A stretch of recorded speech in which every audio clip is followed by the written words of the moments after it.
हाँ, तो क्या पढ़ना हमको? Effect of deforestation.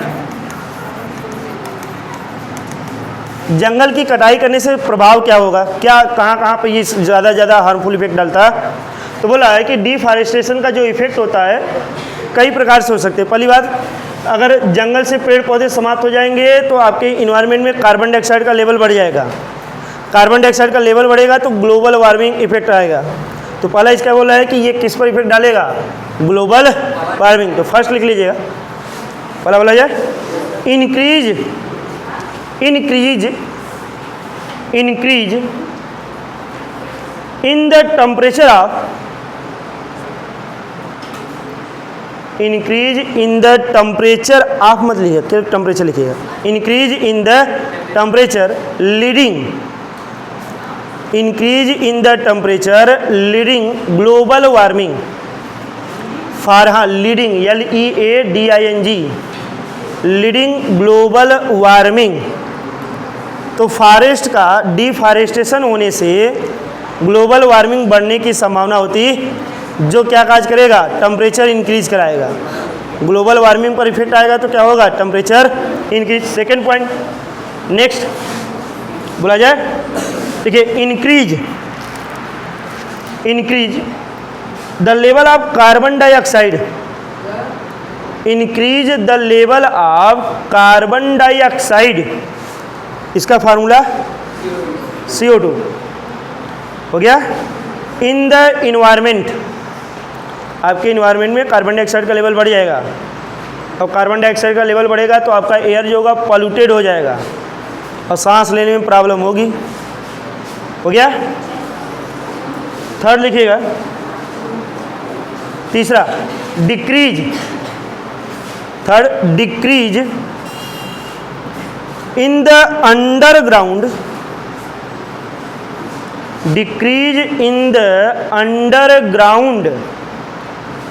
Water level, decrease in the underground water level. इसका मतलब समझिए, अगर इस अर्थ से प्लांट जो हैं, सभी प्लांट जो है गायब कर दिया जाए। प्लांट का वर्क क्या होता है? ये इन्वायरमेंट को प्योर करते रहते हैं, प्यूरिफिकेशन करते हैं, इन्वायरमेंट से कार्बन डाइऑक्साइड को एब्जॉर्ब करते हैं। इसके अलावा प्लांट जो होते हैं सॉइल से, इधर रखिएगा, सॉइल से वाटर को एब्जॉर्ब करते हैं, इसको एब्जॉर्ब करते रहते हैं वाटर, और इसी वाटर को पुनः ये वेपर के फॉर्म में इन्वायरमेंट में छोड़ते भी रहते हैं। प्लांट से ये वाटर जो होता है वेपर के रूप में बाहर निकलता रहता है। यही वाटर का वेपर जो होता है आपके अपर लेवल में पहुंचता है और क्लाउड का फॉर्मेशन करता है। इसका फॉर्मेशन करता है क्लाउड, और क्लाउड का जब फॉर्मेशन होगा तो रेन, बारिश होगी। अब बारिश होगी तो मिट्टी में वाटर लेवल बढ़ेगा, मिट्टी में वाटर लेवल। लेकिन अगर प्लांट ही नहीं रहेंगे तो क्या ये क्लाउड का फॉर्मेशन होगा? क्लाउड का फॉर्मेशन नहीं होगा तो आपके सॉइल में या अंडरग्राउंड सिस्टम से, या सॉइल की बात करें तो सॉइल में वाटर लेवल धीरे धीरे क्या होता जाएगा? घटता जाएगा। पहले वाटर लेवल बहुत ज़्यादा था, कुएं में पानी दिखाई देता था, अब कुएं में पानी नहीं। रीजन यही है, धरती से प्लांट जो है धीरे धीरे क्या होते जा रहे हैं? मनुष्य अपने स्वार्थ के लिए प्लांट का ज़्यादा यूज कर रहा। यही कारण है कि पीने योग्य पानी बहुत कम मिल रहे हैं। पीने वाला जो पानी है वो बहुत ही कम, पहले 110 फुट पर पानी मिलता था, अब 170 180 पे मिल रहा है। बात समझा? तो रीजन यही है कि प्लांट का सफाया होना। मनुष्य अपने काम के लिए प्लांट का ज़्यादा यूज कर रहा है, इसलिए अर्थ या कसते सॉइल से जो वाटर लेवल है वो क्या होता जा रहा है? डिक्रीज करता जा रहा है। नेक्स्ट अगला लिखिएगा, और क्या इफेक्ट डाला है बोला जाए? Causing CAUSING, causing flood FLOOD, बाढ़ भी आने की संभावना है। कॉजिंग फ्लड हो गया। नेक्स्ट अगला लिखिएगा, कॉजिंग।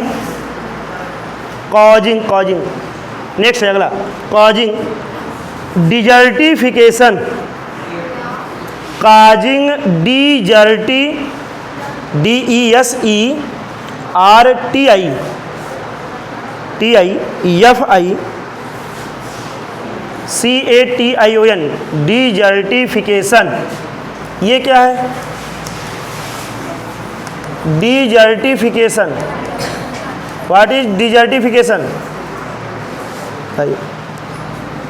अगर कोई पूछा है कि डिजर्टिफिकेशन क्या है, आइए समझने का प्रयास करते हैं। आवाज नहीं, शोर बिल्कुल नहीं। डिजर्टिफिकेशन का मतलब होता है formation of dessert, formation of dessert, आए रेगिस्तान का बनना। अब जंगल की कटाई से, जंगल की या फॉरेस्ट की अगर हम कटिंग करें तो फॉरेस्ट की कटिंग करने से डिजर्ट कैसे बनेंगे? डिजर्ट तो आए। सॉइल की अगर हम बात करें तो सॉइल में न्यूट्रिएंट्स पाए जाते हैं। इन्हीं न्यूट्रिएंट्स को एब्जॉर्ब करके प्लांट ग्रोथ करते। और ये जो प्लांट होते हैं, प्लांट डिफरेंट टाइप्स के जो प्लांट होते हैं सॉइल से न्यूट्रिएंट को एब्जॉर्ब भी करते हैं और सॉइल में न्यूट्रिएंट को मेंटेन भी करते हैं। कुछ ऐसे प्लांट होते हैं जो सॉइल में न्यूट्रिएंट को मेंटेन भी करते, बस नहीं, जैसे लेगुमिनस प्लांट। लेगुमिनस प्लांट के रूट में एक बैक्टीरिया पाया जाता है जिसे क्या बोला गया था? राइजोबियम, जो क्या करा था? नाइट्रोजन का फिक्सेशन। अगर लेगुमिनस प्लांट अगर न पाए जाए तो क्या सॉइल में नाइट्रोजन का फिक्सेशन हो पाएगा? बिल्कुल नहीं। तो ध्यान रखिएगा, अगर प्लांट जो है अर्थ से प्लांट समाप्त हो गए तो सॉइल में न्यूट्रिएंट की मेंटेनेंस जो होगी समाप्त हो जाएगी। और जब सॉइल में न्यूट्रिएंट नहीं होंगे तो ये सॉइल जो होगा क्या होगा? डिजर्ट का रूप ले लेगा। डिजर्ट में किसी पौधे का उगना असंभव है, बहुत कम ही पौधे उगते हैं, बस नहीं, क्योंकि डिजर्ट के जो सॉइल होते हैं वहाँ सैंड पाए जाते हैं। क्या पाए जाते हैं? सैंड। और इस सैंड में किसी भी पौधे का उगना इतना आसान। तो फॉरेस्ट की कटिंग करने से जो आपके सॉइल हैं वो किस में चेंज हो जाएंगे? डिजर्ट में। क्यों ऐसा होगा? क्योंकि सॉइल में न्यूट्रिएंट मेंटेन नहीं हो पाएंगे। नेक्स्ट अगला लिखिएगा, कहाँ गया जी?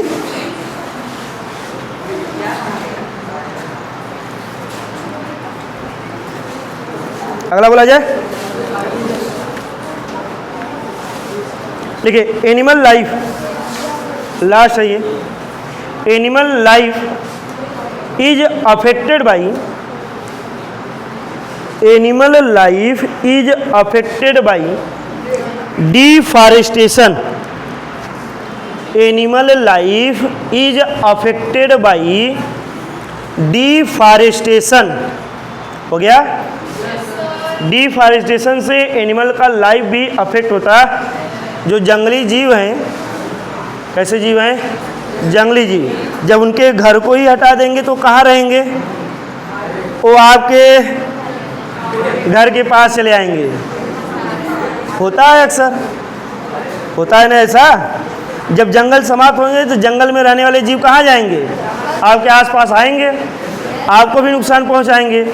तो इसलिए जंगल की कटाई नहीं करनी चाहिए। लोगों को पेड़ पौधों को काटने से रोकना नहीं। आप ऐसे ही तमाम प्रकार के हार्मफुल इफेक्ट से गुजरेंगे।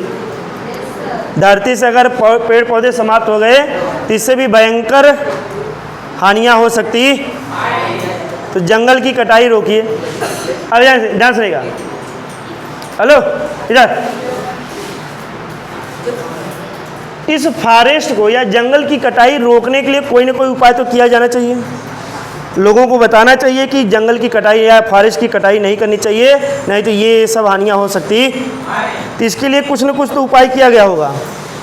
भारत सरकार ने, इंडियन गवर्नमेंट ने कई प्रकार के चैनल चलाए थे, प्रोग्राम चलाए हैं, जिसमें लोगों को समझाया जाता है कि जंगल को काटने से या फॉरेस्ट की कटिंग करने से कौन कौन सी हानियाँ हो सकती। क्लियर है? और इससे रिलेटेड जो हैं, जो जंगली जीव हैं, फॉरेस्ट में रहने वाले जो एनिमल होते हैं, उनको भी क्या क्या नुकसान होता है। अगर जंगल की कटाई करेंगे तो कुछ जीव जो होंगे धीरे धीरे समाप्त हो जाएंगे। जैसे लायन धीरे धीरे समाप्त हो जा रहे हैं, टाइगर धीरे धीरे समाप्त हो जा रहे हैं, चीता धीरे धीरे समाप्त, इनकी जनसंख्या समाप्त होती जा रही है। कुछ एलिफेंट जो है, कुछ एलिफेंट की जनसंख्या भी कम होती जा रही है। एक आपका डियर होता है, ये कहाँ से आ गया, आवाज़ नहीं, डियर हिरन जिसे कहते हैं, बात सुनिए, आयरिश डियर उसका पूरा नाम है, आयरिश डियर। बात सुनिए, आयरिश डियर ये जम्मू कश्मीर में दिखाई देते हैं और कहीं नहीं दिखाई देते। हाँ, जम्मू कश्मीर में उस इलाके में पाए जाएंगे, ठंड प्रदेश में पाए जाते हैं, जहाँ ठंडी पड़ती है वहाँ पर। ध्यान सुनिएगा, इनकी जनसंख्या विलुप्त होते जा रही है, बहुत ज़्यादा नहीं रह गए हैं। कारण यही है कि जंगल की कटाई है। तो इन सभी को, ध्यान सुनिएगा, हेलो, इन सभी इफेक्ट से बचने के लिए, भारत सरकार ने, इंडियन गवर्नमेंट ने कुछ प्रोग्राम चलाए थे। इस प्रोग्राम के अंतर्गत बताए गए हैं कि डिफॉरेस्टेशन से क्या क्या हानियाँ होती। सत्यम पांडे, बहुत हंसी आ रही है। तो आगे हमको जानना है कि इस फॉरेस्ट को संरक्षित करने के लिए कौन कौन से उपाय किए जाते हैं। तो हेडिंग डाल लीजिएगा, नेक्स्ट हेडिंग है आपका, ओए आवाज़ नहीं, conservation of forest, conservation of forest, conservation of forest, conservation of forest, जंगल को संरक्षित कैसे किया जाए, यानी उनको बचाया कैसे। ऐसे कौन कौन से उपाय हैं जिनको आप लगा कर या अपना कर जंगल की कटाई को रोक सकते हैं। तो पहले जानते हैं ये है क्या, कंजर्वेशन ऑफ फॉरेस्ट का मतलब क्या है। तो एक लाइन में लिखिएगा इसको, क्या ये क्या हुआ, सूरज यादव है इसमें।